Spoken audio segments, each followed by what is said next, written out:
Pero dito guys, masarap nag-rides dito sa loob ng city. I mean, sa loob ng Clark. Kasi sobrang maliwanag kahit gabi.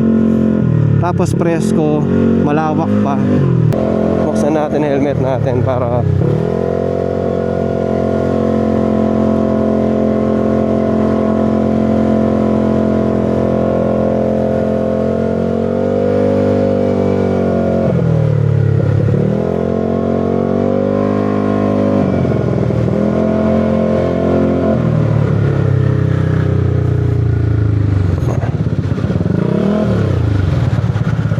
ayoko lang masiraan dito, no? Baka hindi siya mag-start.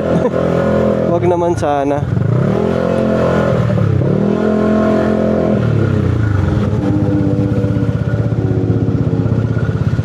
Big bike.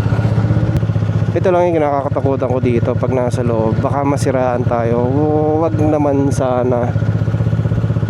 Kasi mahihirapan akong kunin to ipahila.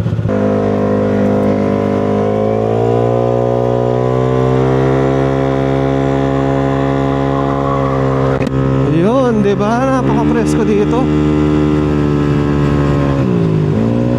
Pero hinay-hinay lang tayo, syempre.